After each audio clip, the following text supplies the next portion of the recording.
Hidden deep within China's vast landscapes are enigmas that defy everything we thought we knew.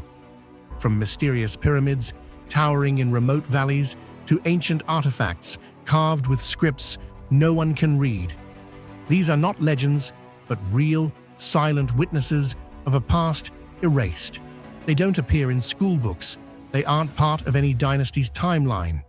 And yet they stand, unexplained, unclaimed, and untouched by time. What civilization left these behind? And why has history chosen to forget them? Beneath the scorched sands of the Taklamakan Desert, where the wind howls like a whisper from another age, archaeologists stumbled upon something that should not exist, a script no one can read.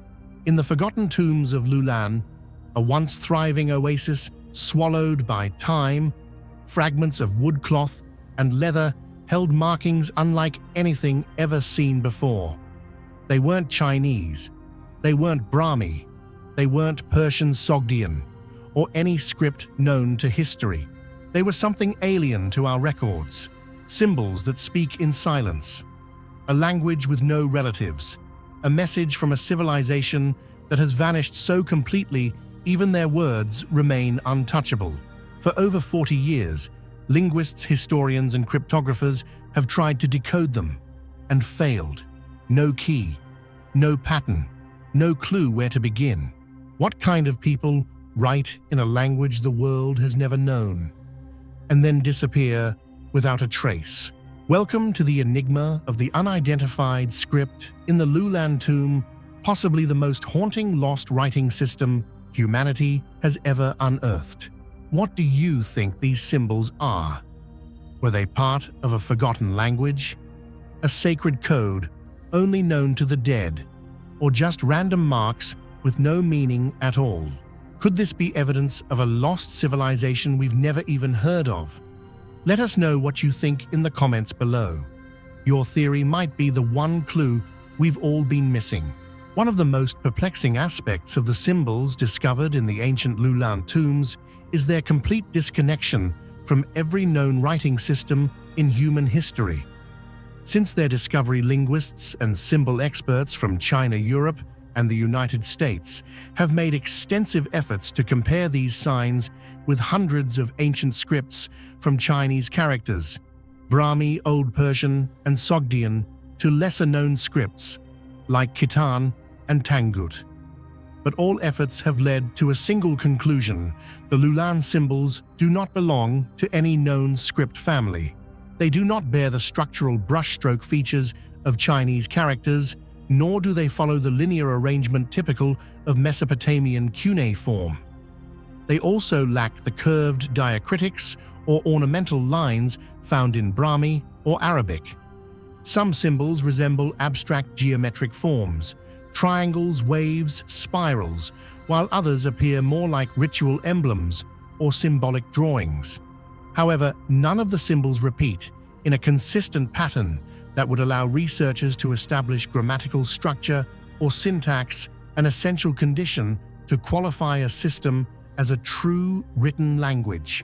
What's most troubling is this: we have no tools to decipher them. There is no bilingual text, no historical reference point, no Rosetta Stone to unlock their meaning. All that remains are silent symbols on decaying materials, leaving behind an unanswered question that has lasted more than 3,000 years. To date, only a handful of samples of this writing have been found, mainly etched onto fragments buried alongside the mummified remains of individuals interred over 300-800 years ago. Some pieces were discovered on wooden boards, thought to be ritual items, others on strips of leather stitched into burial garments or laid across the chest of the deceased. The scarcity of material makes it nearly impossible to conduct any robust linguistic analysis. It's like finding a few puzzle pieces without knowing what the complete picture should even look like. There is no context, no repetition, no apparent syntax, just silence. This absence fuels the question: was it even a language, or was it something else entirely? Some scholars believe that the symbols found in the Lulan tombs may not represent a written language in the traditional sense, but rather a symbolic or ritual system used exclusively by a special class within society, such as priests or individuals with spiritual authority. This theory stems from the observation that some of the symbols were discovered on funerary objects buried with high-status women, suggesting that this system of signs may have been tied to sacred rites, or perhaps a kind of sacred language reserved for elite women. If this is true, the Lulan script could be compared to other mysterious symbolic systems like Rongo Rongo from Easter Island, an undeciphered script extremely rare and possibly never intended for everyday communication. However, what remains puzzling is that even most ritual or symbolic systems tend to have some degree of internal structure or rule-based expression. In the case of the Lulan script to this day, no underlying logic has been identified, leaving all current theories in a state of cautious uncertainty. What's particularly strange is that the Lulan region, far from being isolated, was once a bustling hub on the ancient Silk Road, linking the Han Chinese Empire to Central Asia and beyond.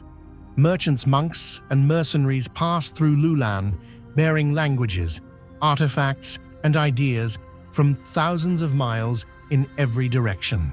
And yet, nowhere else along the Silk Road, from the ruins of Nia to the frescoes of Khotan or the scrolls of Dunhuang, have researchers found anything remotely similar to this script. It does not match the Indo-European Tocharian alphabets. It bears no resemblance to Sogdian or Kharosthi. Even the more obscure Khitan or Tangut scripts fail to provide a match. This raises an unsettling possibility. Could the Lulan script represent a linguistic isolate, a system of writing developed in complete isolation, possibly for a now extinct language spoken only by a forgotten people whose cultural footprint was wiped out by time? Today, Lulan is nothing more than a name echoing across the desert. This once vital trading city on the ancient Silk Road was wiped off the map centuries ago, erased by desertification, the decline of water sources, and political turmoil. The people who once lived there vanished without a trace, perhaps absorbed into other ethnic groups, displaced by climate shifts, or decimated by disease and war. One of the few remnants that remain is the Lulan mummy, astonishingly well preserved for over 300 years. The mummy's distinct physical features, with a face blending both Asian and European traits, suggest that Lulan was once a place of rich ethnic diversity, far from being a homogeneous or isolated community. Could it be then that the unidentified script belonged to a marginalized or minority group, one never recorded in official histories? Perhaps they did not use the dominant writing systems of their time, but instead developed a private form of record-keeping for rituals, laws, or lineage, only to have it and their entire language fade into oblivion. The answer, perhaps, will remain buried forever beneath the sands of antiquity. Despite Lulan being mentioned in ancient Chinese texts, like the Hanshu Book of Han, there is no record in Chinese historical sources about a unique writing system used by the Lulan people. This silence could suggest that the system was either already extinct by the time the Chinese arrived, used only by a fringe group unrecognized by the imperial court, or too esoteric or sacred to be shared with outsiders. All three possibilities are equally haunting. In recent years, scholars have attempted to apply machine learning pattern recognition algorithms and multispectral imaging to the Lulan fragments, hoping to uncover hidden layers of meaning or trace connections to other scripts. But the results remain inconclusive. The samples are too few, too eroded, and too contextless. If more examples of the script are not discovered soon, the window of opportunity to understand it may close forever. The unidentified script found in the Lulan tombs represents one of the most enigmatic linguistic discoveries in Asia. A system of writing, or perhaps not even that, completely detached from all known traditions. A language with no echoes, symbols with no descendants. In a world where ancient Egyptian hieroglyphs, cuneiform, and even the Voynich manuscript have been brought closer to understanding through relentless study, the Lulon script stands as a reminder that some histories remain beyond our grasp. It poses a simple yet haunting question: how many languages have existed on this earth that we will never even know existed? It was supposed to be just another artifact, a dusty relic from a forgotten dynasty resting quietly in the shadows of ancient Chinese history. But this one didn't belong. Unearthed from the ruins of the Zhou dynasty over 2,800 years old, the figurine appears ordinary. At first, a small human figure, carved in solemn posture, hands pressed together in ritual. But then your eyes rise to its head, and everything changes. Sitting atop this ancient figure is a crown that defies explanation, a wide, flat, disc-shaped structure eerily identical to the stereotypical flying saucers we've seen in sci-fi films. Smooth, circular, unmistakably modern, yet carved centuries before the concept of UFOs ever existed. No known text from the Zhou era describes anything like it. No burial records, no ceremonial scrolls, no legends passed down through the dynasties. It's as if this object was never meant to exist, or was never supposed to be understood. What is this strange figure? A forgotten priest? A visitor from the sky? Or a relic from a time or dimension lost to history? This is not just a statue. This is a mystery in clay, and it might just be one of the strangest artifacts ever uncovered in ancient China. What do you think? Is this just an artistic experiment from a forgotten corner of ancient China? A ritual symbol we no longer understand? Or could it be something far more mysterious? Could this UFO crown be a lost message from an ancient sky-watching culture? Or even a depiction of something or someone that didn't come from Earth? Drop your theories in the comments. We're watching them just as closely as this statue watches us. In Chinese antiquity, headwear was deeply symbolic. The hats and crowns of emperors, nobles, and priests were codified by strict hierarchies. Each shape, color, and decoration conveyed status, function, and lineage, yet no surviving text, inscription, or pictorial source from the Zhou dynasty or the centuries surrounding it mentions anything remotely resembling this bizarre design. This is not a known form of guanmao, the official headgear worn by ministers, nor is it part of Taoist ritual attire. The circular shape doesn't match the peaked or flowing forms traditionally used to symbolize cosmic or ancestral connection. And therein lies the problem: the figurine's headgear does not belong in any established typology of Zhou dynasty fashion, religious symbolism, or social order.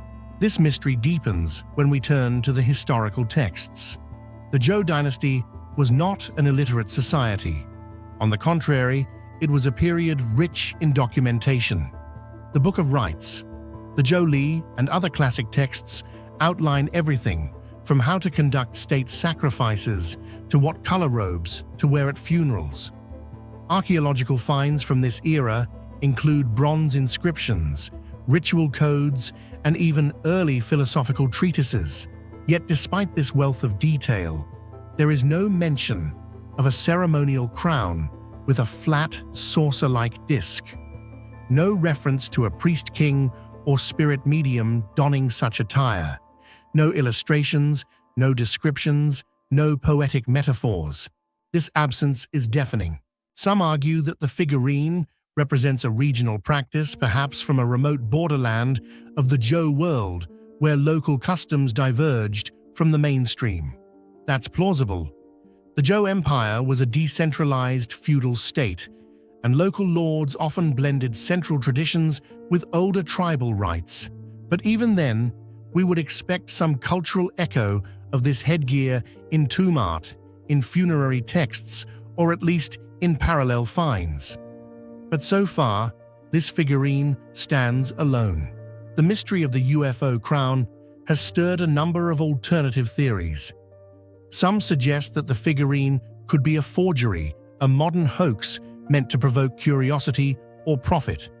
But metallurgical analysis and carbon dating have supported its antiquity, placing it securely within the late Western Zhou or early Eastern Zhou period, around the 8th to 7th century BCE.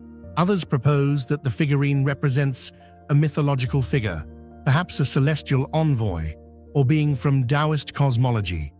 But this too runs into problems. Most Taoist motifs involving deities or immortals come much later in the Han Dynasty and beyond. In the Zhou era, religious iconography remained conservative, rooted in ancestor worship and earth-heaven dualities. The most speculative and certainly the most sensational theory is that the figurine is evidence of ancient contact with extraterrestrial life. The UFO-shaped crown, the emotionless eyes, and the ceremonial pose all fuel the imaginations of ancient alien theorists. Could this be a memory, stylized into clay, of something seen in the sky, or a figure who descended from above? There is another possibility. Perhaps this figurine was never meant to represent the Zhou world at all. Perhaps it was an intentional departure, a prophetic vision, a symbolic act, or even a satire. Ancient artists, like their modern counterparts, were not always bound by realism. They imagined, they blended, they dreamed. Could the disc-like crown represent something else entirely, a halo of divine knowledge, a platform for spiritual communication, an early abstract symbol for the mandate of heaven, the Zhou's divine right to rule? If so, its meaning was lost as quickly as it was created, leaving behind only a shape that sparks recognition in our modern UFO-obsessed minds. But without a second figurine, without context, without inscriptions, we are left with only questions. The figurine's face does not help settle the debate. It is expressionless, with wide circular eyes and a closed mouth. The features are minimal but deliberate. It does not resemble typical Zhou statuary, which often featured stylized beards, clear social markers, and proportionate faces. Instead, this figure appears alien.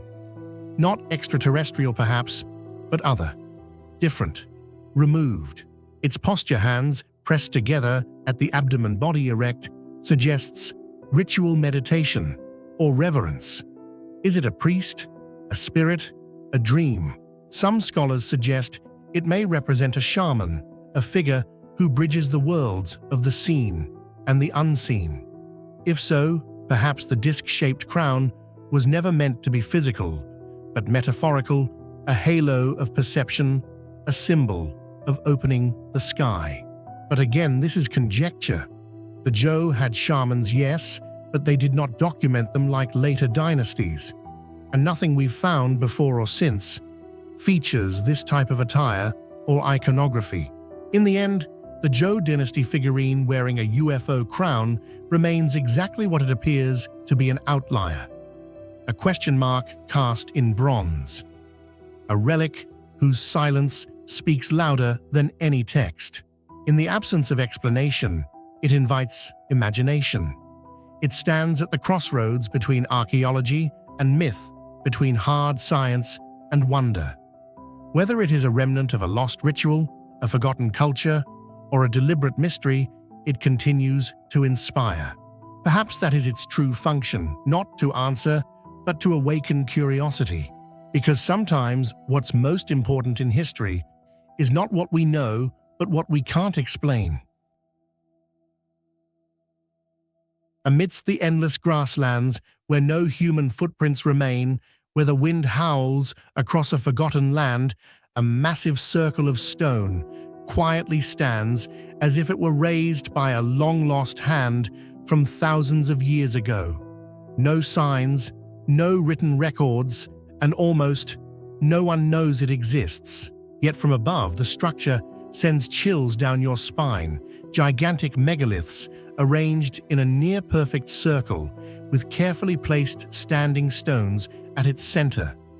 The sight immediately brings to mind a world-famous monument on the other side of the planet, England's Stonehenge. But this one is different. It's in China, and it might be even more mysterious. You won't find it in history books. It's not on any heritage protection list. And yet this structure carries a design so precise, it feels as if it were built to speak with the sun, the moon, and the stars.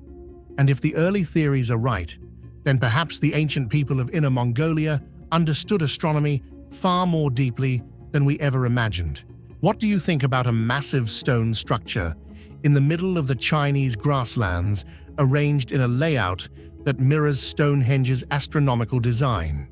Could this be evidence of an ancient civilization never recorded in Chinese history? Or is it just a natural coincidence overinterpreted by the modern mind? Which theory do you lean toward, ancient astronomy or geological chance? Share your thoughts in the comments, and let's explore together whether the past is really as simple as we once believed. Tucked away in the remote grasslands of Inner Mongolia, near China's northern frontier, lies a mysterious stone circle that has confounded observers and scholars alike. Far removed from modern settlements and deep within a windswept, untamed landscape, this structure emerges from the earth in the form of a near-perfect circle formed by large megalithic stones arranged with striking symmetry. At its center, one or more upright stones rise, invoking comparisons to ancient astronomical monuments. From above, the scene resembles Stonehenge, leading some researchers to nickname it the Inner Mongolian Stonehenge. Yet unlike its British counterpart, this structure remains largely unstudied, undocumented, and shrouded in ambiguity. What makes it truly compelling is its detachment from any known Chinese dynastic or agricultural civilizations. It shows no signs of Shang or Zhou influence, no inscriptions, and no recognized religious symbols. Its style and isolation suggest it may have been created by a prehistoric nomadic group people who, despite lacking written language or monumental architecture, somehow achieved a level of spatial awareness and cosmological alignment that modern archaeologists still struggle to explain. The deeper we examine this megalithic structure, the more it reveals a logic far beyond simple placement. These stones are not scattered by chance, they follow a clear, deliberate geometry. Aerial surveys and ground-level photography show that the circle is carefully divided into angular segments reminiscent of a sundial or compass rose. This symmetry is not merely aesthetic, it appears to serve a purpose. At several key points, pairs of upright stones form what researchers call stone gateways, and remarkably, some of these are aligned with astonishing precision directly toward the point on the horizon where the sun rises on the summer solstice and where it sets on the winter solstice. Such alignment suggests not just awareness of seasonal cycles, but a functional understanding of solar movement. Even more intriguing, certain stone pairs also seem to align with the Orion constellation, a celestial marker that has held sacred significance for ancient civilizations across the globe. Could this circle have been an ancient calendar, a solar lunar compass, or a primitive observatory? If so, it implies a level of astronomical knowledge far more advanced than we've ever attributed to prehistoric nomads. One of the most remarkable aspects of this circular stone structure is its astonishing geometric precision, achieved without the aid of any modern measuring tools. No compass, no satellite imagery, no laser equipment, yet the stones form a nearly perfect circle with only minimal deviation. The spacing between the stones is not random. Rather, it appears to be evenly divided, according to a clear geometric logic, almost as if the builders were using a polar coordinate system. This raises a profound question. How did ancient people accomplish such precision? A bold hypothesis suggests that the builders may have used sunlight shadows and the position of the full moon to determine cardinal directions, then divided the space using light lines, a technique also found in ancient civilizations like Egypt, Babylon, and even among pre-Andean cultures. But it doesn't stop there. Some stone placements may mark long-term astronomical cycles, such as the 18.6-year lunar nodal cycle, a phenomenon also observed at ancient observatories like Nabta Playa in Egypt and Stonehenge in England. This leads to a stunning possibility. Could a prehistoric, non-literate culture in Inner Mongolia have observed, remembered, and constructed monuments to track astronomical events spanning decades? What makes the circular stone structure in Inner Mongolia even more mysterious is the fact that no official archaeological excavation has ever been conducted. There has been no carbon dating, no historical records, so the true age of the structure can only be inferred from natural evidence, such as the degree of weathering sediment buildup and the growth of ancient moss. These clues suggest that the structure may have existed for thousands of years, possibly dating back to the late Neolithic period. Some local archaeologists theorize that it could be contemporaneous with ancient Bronze Age cultures of Western Asia, such as the Afanasyevo or Andronovo nomadic communities that migrated from Central Asia into Inner Mongolia, bringing early knowledge of metallurgy and astronomy. However, what's particularly strange is that no traces of permanent settlement have been found nearby. No dwellings, no burial sites, no tools. This has led many to suspect that the stone circle was not a place of habitation, but rather a temporary ceremonial center used by nomadic tribes, possibly for seasonal gatherings, sacrificial rituals, or celestial observations similar to the function of stone circles found across prehistoric Europe. Despite its significance, the site is not listed among China's protected archaeological heritage. It has no fencing, no signage, and is entirely absent from official tourism programs. Some stones have already been shifted, possibly by strong winds, sand erosion, or unintentional human interference. The silence from academic institutions in China has led many international researchers to wonder, are there still secrets buried in the vast and forgotten landscapes of Inner Mongolia? From a scientific perspective, if this Inner Mongolian stone circle truly functioned as an astronomical tool, and if it was built using primitive mathematical knowledge, then it might be evidence that prehistoric Asian societies once held a sophisticated cosmic worldview rivaling that of the Egyptians or ancient Britons. It may have served not only as a sacred site, but also as a solar-lunar calendar, a celestial compass, a mechanism for connecting humans with the universe. The deeper we explore structures like this, the more we must ask, are the things we've labeled primitive truly so simple, or are they just the visible fragments of a vast, forgotten world of ancient knowledge? What do you think? If this is indeed an ancient astronomical observatory, could it be a relic of a civilization that left no written record behind? Do you believe ancient humans without modern technology may have understood the cosmos more deeply than we assume today? Let's hear your thoughts in the comments. High above the clouds, the sandstone towers of Zhangjiajie rise like the broken spires of an ancient forgotten kingdom. These surreal peaks veiled in drifting mist have stirred imaginations for centuries, inspiring myths, legends, and even the otherworldly landscapes of the movie Avatar. But while the world gazes upward at these towering monoliths, Some believe the true secret of Zhangjiajie lies far below.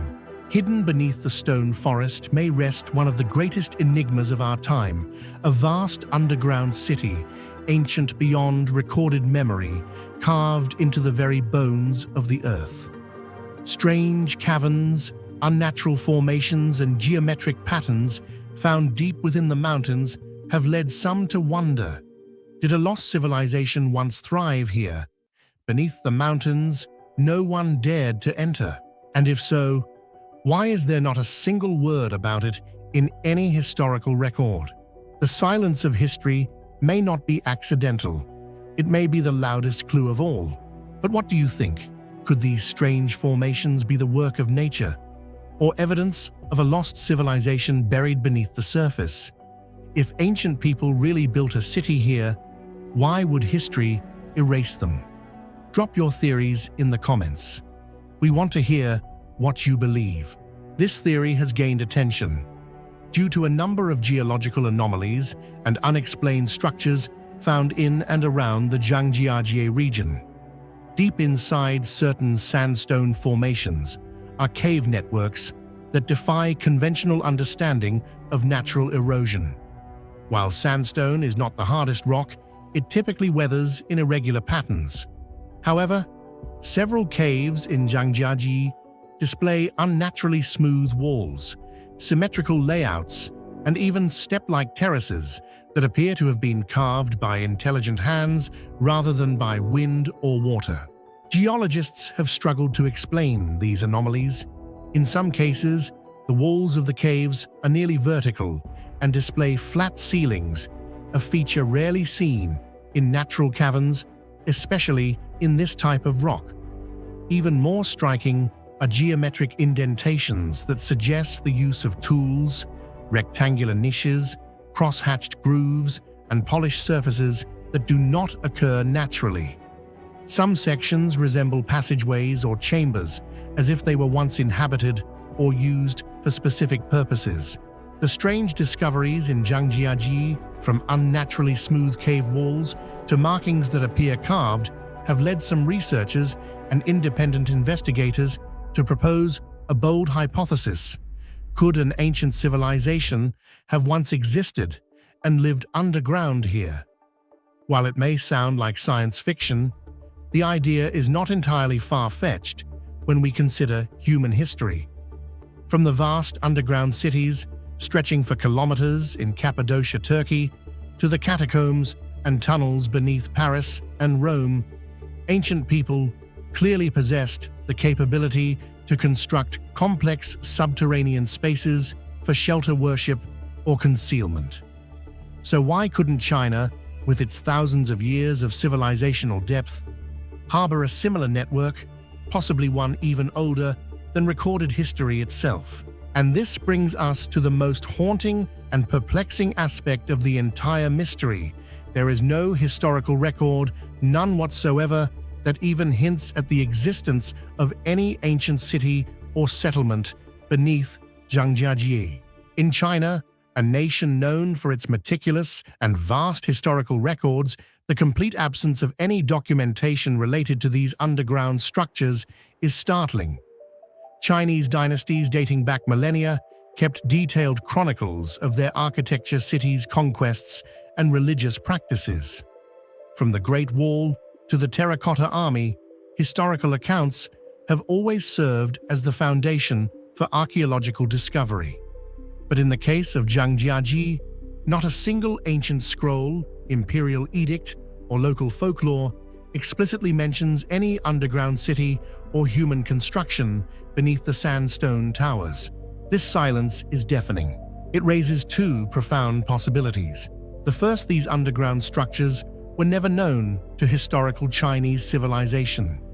They could have been built by a prehistoric culture that existed long before recorded history began, perhaps during a time when oral traditions had not yet evolved into written script, or before the region became part of any centralized kingdom. If true, this would make the Zhangjiajie underground city older than any known Chinese city, perhaps even rivaling the Neolithic settlements of Banpo or Jiahu. The second possibility is more provocative, that the structures were deliberately omitted or erased from history. Could they have served a purpose that conflicted with prevailing beliefs or ideologies? Were they considered taboo, sacred, or forbidden to mention? While speculative, such theories have precedent. Throughout history, there have been instances where rulers have censored knowledge they deemed dangerous or heretical. Entire dynasties have rewritten history to suit their legacy. But what if the truth was simply too strange to be accepted? Local legends, though vague, do hint at the mysterious nature of Zhangjiajie. Villagers speak of people of the sky or spirits in the mountain, stories passed down for generations. These tales mention hidden places beneath the rocks, voices echoing from within, and even warnings to never disturb the heart of the mountain. While these are often dismissed as folklore, they align eerily with the physical anomalies being discovered by modern researchers. Several independent expeditions equipped with ground-penetrating radar and 3D mapping technology have reported unusual readings beneath some cliff bases. In certain locations, voids appear in patterns that resemble corridors or large chambers. Yet due to the region's status as a UNESCO World Heritage Site and national park, access is strictly limited. Exploration is slow, and no official excavation has ever been allowed. Is this caution due to environmental preservation, or is there a deeper reason why the subterranean world of Zhangjiajie remains untouched? One of the most compelling reasons the theory of an underground city beneath Zhangjiajie holds weight lies in the region's unique and highly strategic terrain. With sheer cliffs, dense primeval forests, and isolated plateaus, Zhangjiajie forms a perfect natural fortress, the kind of place any ancient civilization might choose to escape destruction or hide from the outside world. Not only is it extremely difficult to access, but the area also offers underground water sources, deep cave systems, a stable climate, and natural vegetative cover, meeting all the conditions necessary for long-term subterranean survival. The towering stone pillars may have once served as watchtowers or spiritual markers, suggesting that this entire landscape may have been deliberately chosen, not discovered by chance. While the Great Pyramids of Egypt, Stonehenge, and Göbekli Tepe have all challenged our understanding of prehistoric capabilities, Zhangjiajie may be China's missing piece in this global puzzle, a remnant of a forgotten world that predates the myths and dynasties we know. Yet without historical documentation, science is left chasing shadows. This absence of written record is not just a gap in knowledge, it is a doorway to questions that modern archaeology is only beginning to ask. If we accept the possibility that human civilization may have once thrived underground in Zhangjiajie, then we must also accept that our current timeline of history is incomplete. What lies beneath the stone towers may not just be tunnels and chambers, but the untold story of an ancient people lost to time and memory, their entire existence reduced to echoes in the rock. The mystery of an ancient underground city beneath Zhangjiajie continues to intrigue and divide experts. The geological evidence, the lack of historical accounts, and the location's isolation all point to something unusual, something that does not fit neatly into what we know. Is this merely a natural coincidence, or the greatest archaeological secret yet to be uncovered in Asia? Until we can explore freely, the truth will remain hidden in stone. But one thing is certain: when history goes silent, mystery begins to speak. In a forgotten tomb beneath the soil of ancient China, buried under layers of history and silence, archaeologists uncovered not just the remains of a noble, but the remains of an idea. It wasn't gold, it wasn't jade, it was a map, drawn delicately on silk. Over 2,000 years ago, this map challenges everything we thought we knew about the geography of the ancient world. because it doesn't just depict the valleys and rivers of the Han heartland, it reaches far beyond, past deserts, past mountains, past what history says they should have known. What if the people of Western Han China had imagined, or perhaps even known, the outlines of distant realms like India, Persia, or lands even further west? What if hidden in this tomb is evidence of a global vision born centuries before the age of exploration?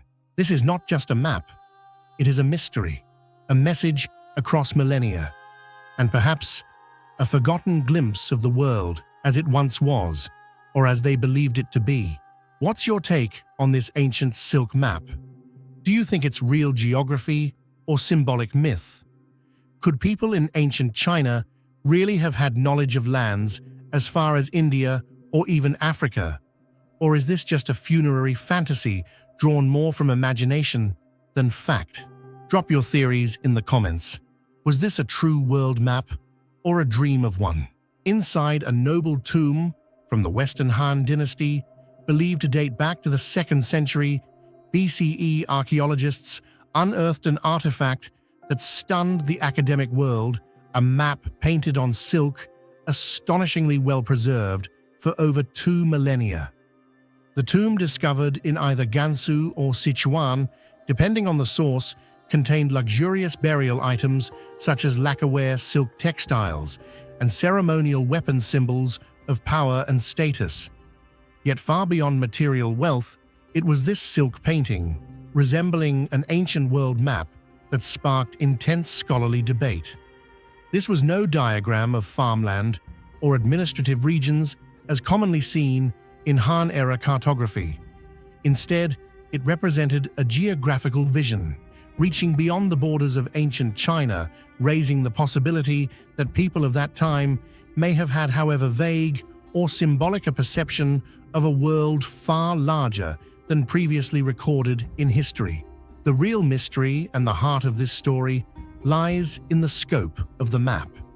Scholars quickly noticed that the depicted geography extended far beyond the heartland of Han China. Mountains, rivers, and coastlines were rendered in surprisingly coherent patterns. More astonishingly, some of the features appear to correspond roughly but unmistakably to regions that would today be identified as parts of India, the Persian Plateau, and Central Asia. In other words, this wasn't a China-centric diagram. This was a map with international awareness, a worldview far more expansive than we thought possible for a society in the 2nd century BCE. Some researchers even claim it hints at distant maritime regions with symbolic representations of oceans and possibly distant islands.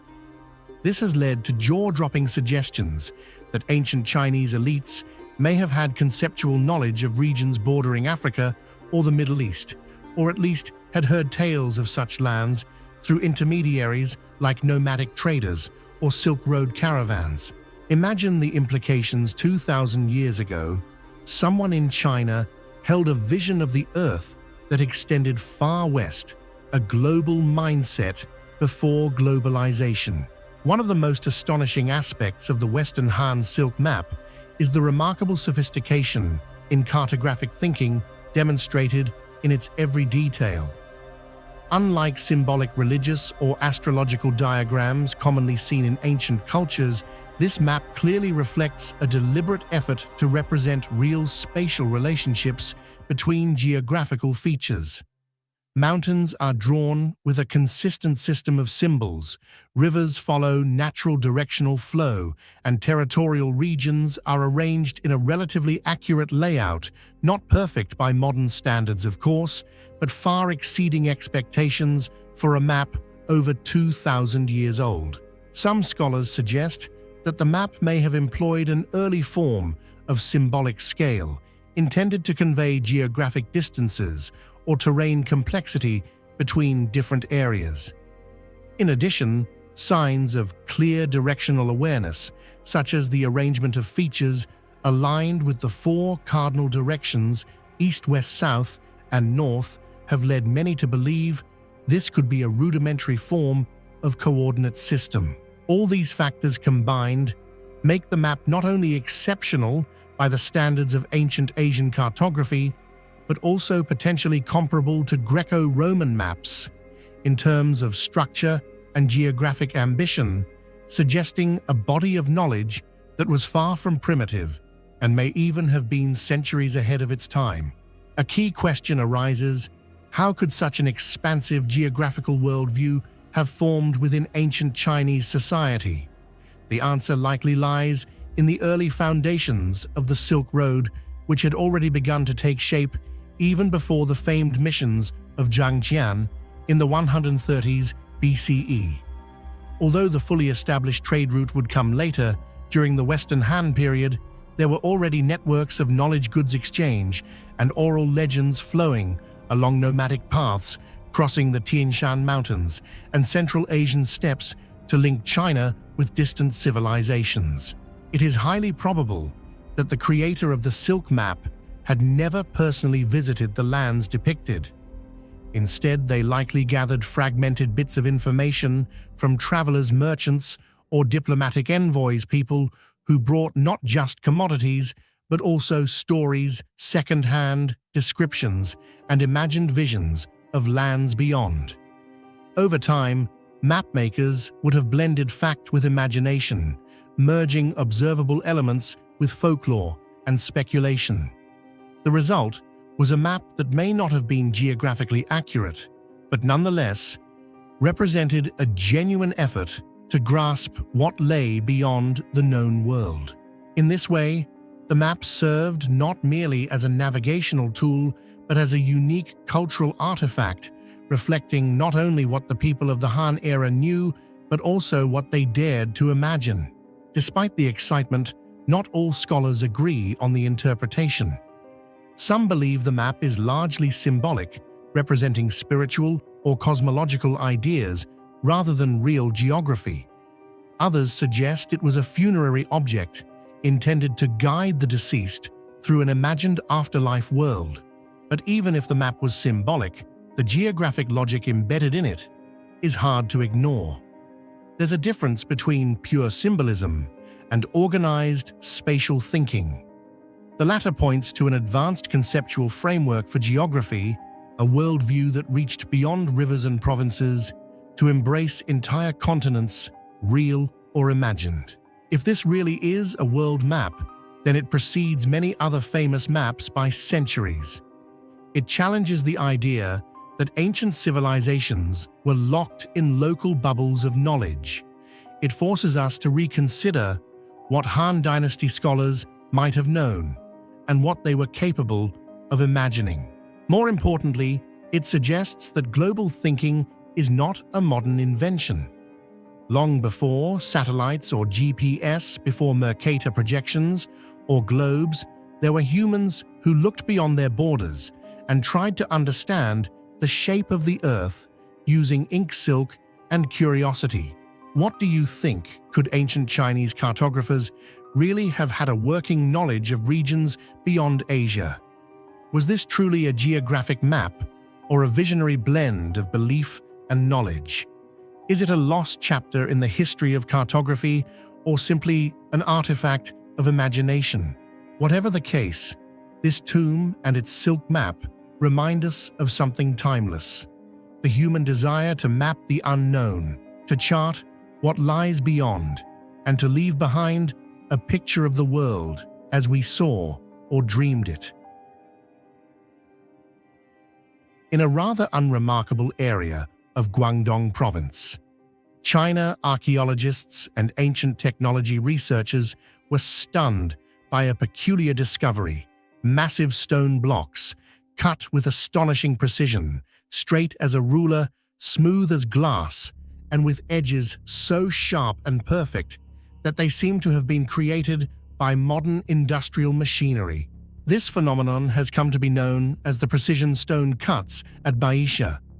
But the real mystery lies not just in the cuts themselves. What truly confounds researchers is the fact that the location and cultural technical context are completely inconsistent with the level of craftsmanship the stones display. If Baisha truly lies in a region with no signs of an advanced civilization, yet shows evidence of precision, stoneworking far ahead of its time, what do you believe is the most plausible explanation? A long-lost technology, traces of a forgotten ancient civilization, or intervention by something not of this earth? Leave your thoughts in the comments because you just might help solve one of history's most intriguing mysteries.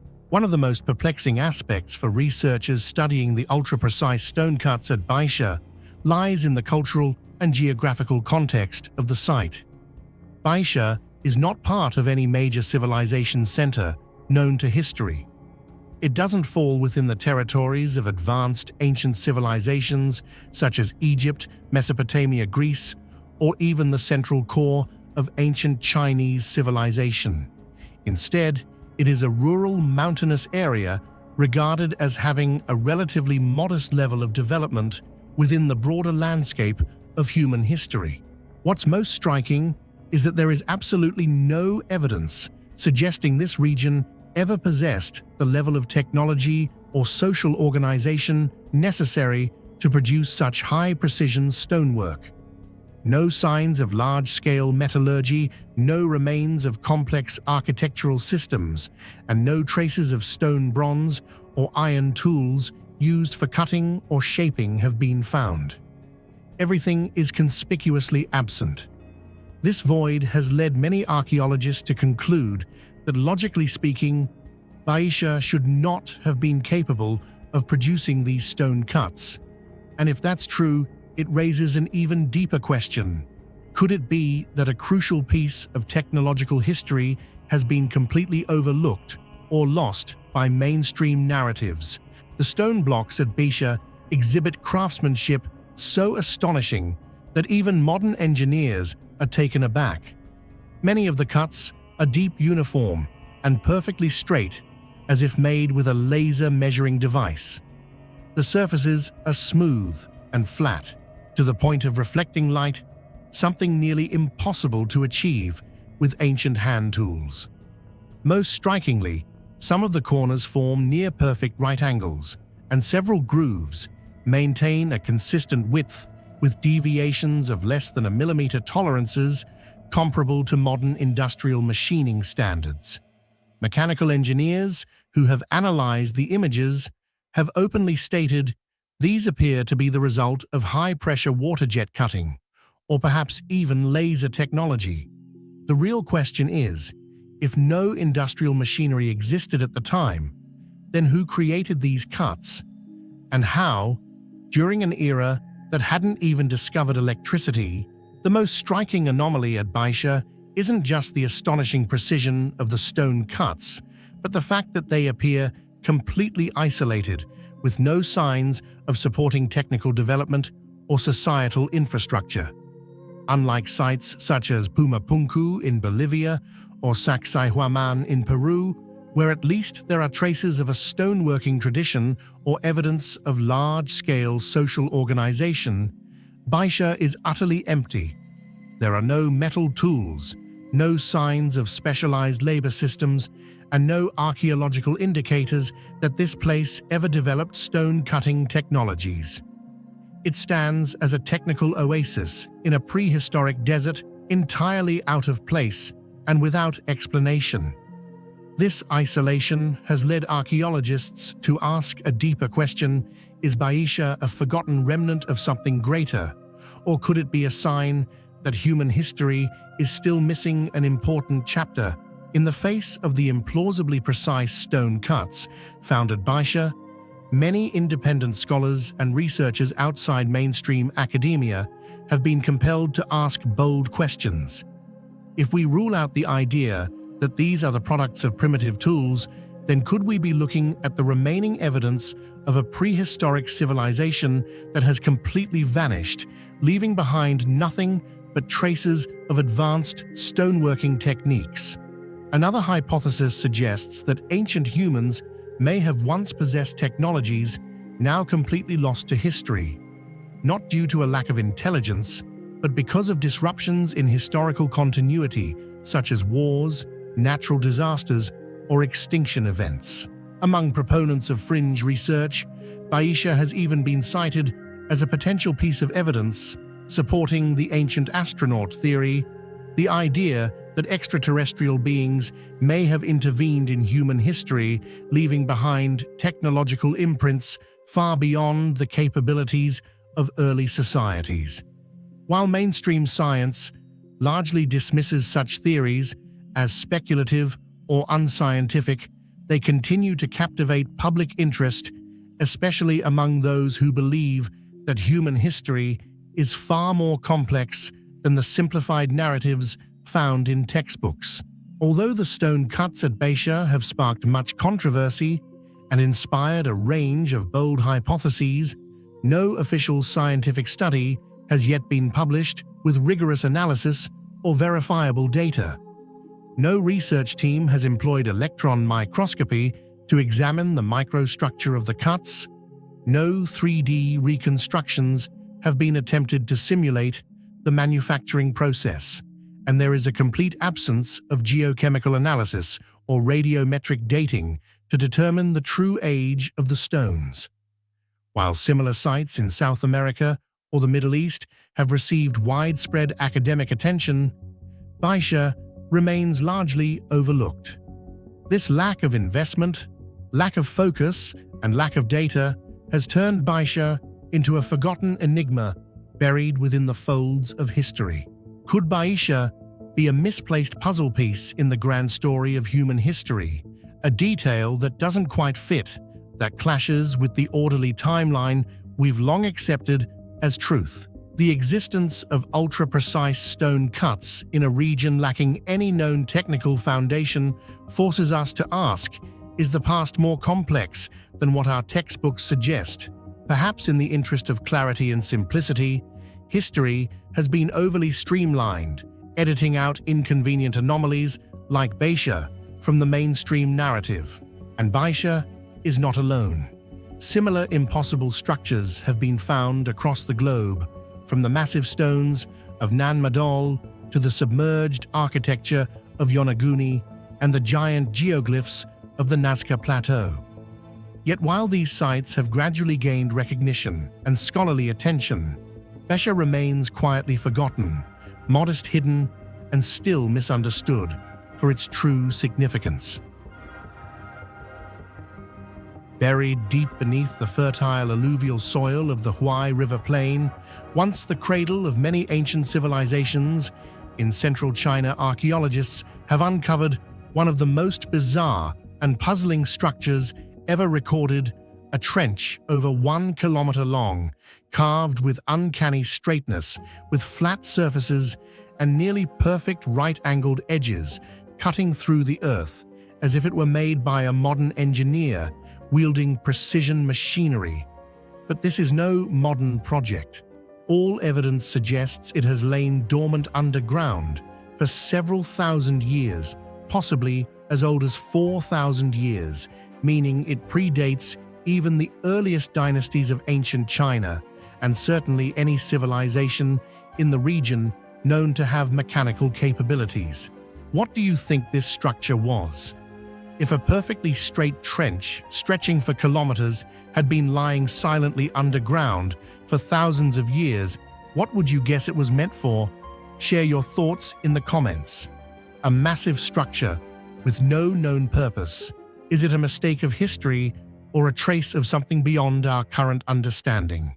One of the most baffling aspects of the kilometer-long trench in the Huai River Plain lies not in its sheer scale, but in what's completely missing any trace of the tools or methods used to create it. In most ancient structures of comparable size, archaeologists routinely uncover stone chisels, bronze implements, or at least tool marks etched into the working surfaces. But here, along the entire length of this trench, stretching over a kilometer through layers of compact earth and hardened clay, there are no broken tools, no metal shards, no debris from labor, not even crude scratch marks. The absence is not just unusual, it's virtually unprecedented.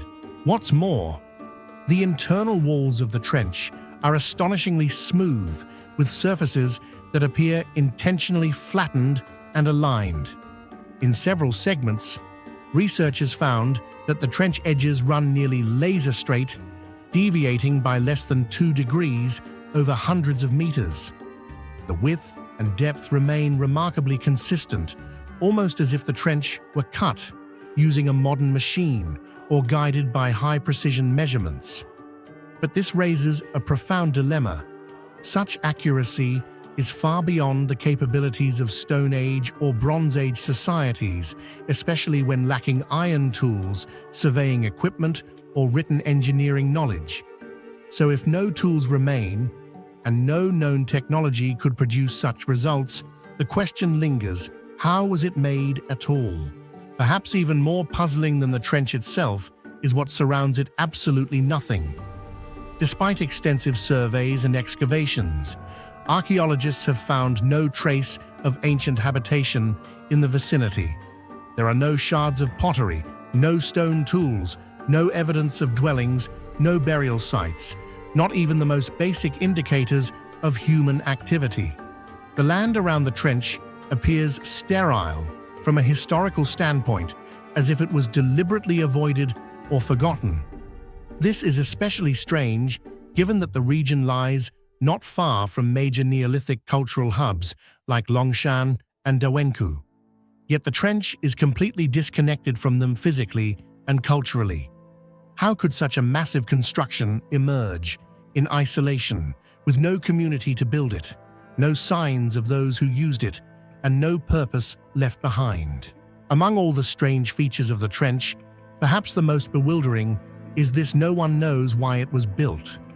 The purpose of this massive kilometer-long structure remains a complete enigma, defying every category archaeologists use to understand ancient constructions. Could it have been an irrigation canal? Unlikely. It connects to no major water sources, shows no signs of branching out to agricultural zones, and lacks sediment layers typically found in ancient water channels. Perhaps a military fortification, but there are no surrounding walls, no defensive mounds, and most importantly, no evidence of nearby settlements that would justify the need for protection. A territorial boundary marker, then, yet its construction is far too precise, deep, and labor-intensive to serve merely symbolic or administrative purposes.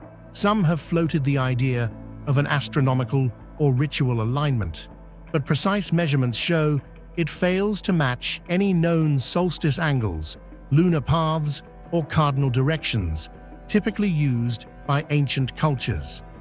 Its orientation appears arbitrary, or perhaps guided by a logic we no longer understand.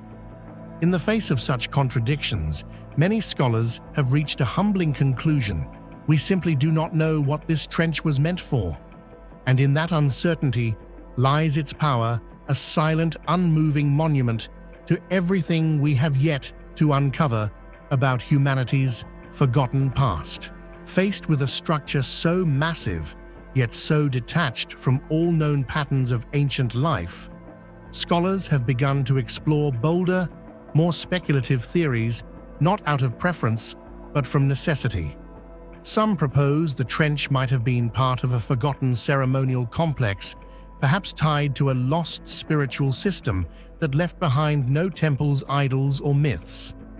Others suggest it could be an ancient ley line designed to channel energy or mark invisible boundaries, much like those hypothesized in prehistoric Europe. Even more controversially, a few thinkers outside the mainstream have proposed it was a prehistoric transit route, or perhaps even the last surviving trace of an unknown civilization, one erased from history by time or catastrophe. None of these ideas have concrete archaeological backing, yet paradoxically, none can be definitively ruled out either. In the absence of better answers, the trench remains a gaping question mark, a void in our historical map, demanding humility more than certainty. For thousands of years, the trench lay buried beneath layers of farmland, completely unnoticed by generations who lived and worked above it. It wasn't until the advent of satellite imaging and high-resolution LiDAR scanning that its perfect linear form began to emerge from the Earth like a long-forgotten scar. When researchers reconstructed the trench in 3D, they were shocked by its precision, straight lines, uniform depth, unnatural regularity. But even after careful excavation, no markings, inscriptions, or associated artifacts have been found. No myths, no records, no oral traditions recall its presence.